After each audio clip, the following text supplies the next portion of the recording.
Hi, I'm Lisa Blasberg, and I'm the VP of Programming for DC. Today I'm going to talk to you a bit about anti-Semitism and Islamophobia and what we can do about them. Anti-Semitism is the world's oldest and most enduring hatred. Like anti-Black racism, anti-Semitism is systematic and institutionalized in every political movement, society, and economic system in the world. In the most simple sense, anti-Semitism is anti-Jewish bigotry, or a bigotry aimed at the Jewish people. Many people think of anti-Semitism as a form of religious bigotry. This stems from a general perception that Jews are a community with a shared religion. However, in its modern form, anti-Semitism acts more like a form of racism. Jews aren't often attacked for their religious beliefs. They're attacked for being Jews, part of the Jewish nation. Anti-Semitism is largely based on conspiracy theories that blame Jews for the problems, real or perceived, of a society or community. In these conspiracies, the Jews are the secret force harming one group of people or the entire collective. There are many classical anti-Semitic tropes, messages that are recycled throughout the ages to scapegoat the Jews for whatever is viewed as the ultimate wrong in any given society in any given moment. For example, throughout history, Jews have been violently attacked in societies that have normalized language calling Jews powerful, manipulative, bloodthirsty, greedy, or working toward world domination. What about Israel? Criticizing specific policies of any government from a place of knowledge is always appropriate, even passionately. Decrying specific politics or policies of the State of Israel is not anti-Semitic. However, demonizing Israel, calling the state illegitimate, or advocating for its dissolution is perceived by the vast majority of Jews in the world as explicitly anti-Semitic. Demonizing Zionism is anti-Semitic because it seeks to undermine the right of the Jewish people to be liberated and self-determined in a sovereign state for the Jewish people. Pushing Zionist Jews, which is 90% of all American Jews, out of progressive spaces, or holding American Jews accountable for Israel's actions is highly problematic. Anti-Semitism erodes the very fabric of a healthy society. Where conspiracy theories thrive, democratic societies which protect civil rights for marginalized communities cannot survive. Therefore, this is genuinely a shared fight and a problem for all of us. A frequent refrain and warning is that what starts with the Jews never ends with the Jews. Fighting anti-Semitism is an urgent mandate for every American. What is Islamophobia? Islamophobia is defined technically as an irrational fear of Islam and a hatred or extreme dislike of Muslims. However, the term now can also include attacks on Muslims and their faith. Fear has led some to discriminate against, demonize, and dehumanize Muslims.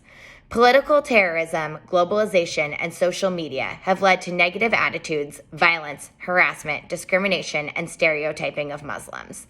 The Berkeley Institute on Racism lists 5 prevailing beliefs as elements of Islamophobia.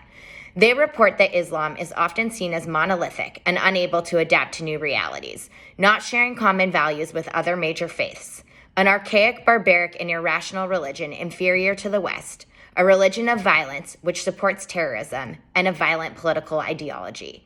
These beliefs are extremely dangerous to the Muslim population, both in America and worldwide.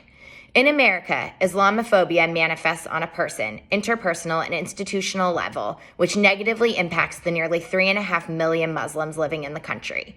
In recent years, Islamophobic attacks are on the rise. There has been an alarming rise in attacks against individuals rather than property damage. A vast majority of attacks have targeted visibly Muslim women, creating a nuanced intersection of violence. Now I would like to take a minute to discuss how to be an ally to both the Jewish and Muslim communities. Listen to the stories that diverse Jews and Muslims tell about themselves. Jewish and Muslim communities are not homogenous. The best way to confront the negative ideas surrounding Judaism and Islam is to expose ourselves to the stories and lives of Jews and Muslims living at varying intersections of race, gender, sexuality, ethnicity, migration, ability, age, class, status, and beyond.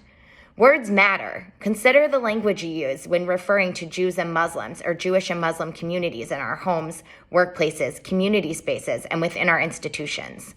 Consider what biases we have, what stories about Jews and Muslims we've internalized, and begin the difficult process of unlearning. Invest in your learning and ask yourself where the knowledge you're consuming comes from. Take responsibility for learning and educating those around. It's not the sole responsibility of Jews and Muslims to confront anti-Semitism and Islamophobia and shift the narrative. Create inclusion of Jews and Muslims in conversations surrounding anti-oppression and equity. Leverage your resources, skills, and privilege to make a platform for Jews and Muslims to document their experiences, share their narratives, and create learning opportunities. Consider the needs of the Jews and Muslims in your life and support people how they want to be supported. Sometimes that means advocacy, and sometimes it means taking a back seat and make safer spaces for people to tell their stories. Confront casual instances of anti-Semitism and Islamophobia and ignorance surrounding Jews and Muslims from the people in your life. Name and identify anti-Semitic and Islamophobic sentiments, jokes, policies, and events. Seeing your allyship in action creates safe spaces for Jews and Muslims in America and helps to shift the national discourse and global narratives. This includes holding elected officials and institutions accountable for their actions, policies, and words, particularly as we consider new legislation surrounding immigrants and refugees, national security, and violence against women, which often results in criminalization of entire communities and the marginalization of those already vulnerable to these forms of violence. Be honest about your shortcomings in allyship and transparent in your learning journey. We all make mistakes, but accountability and a commitment to doing better are the most important steps in allyship.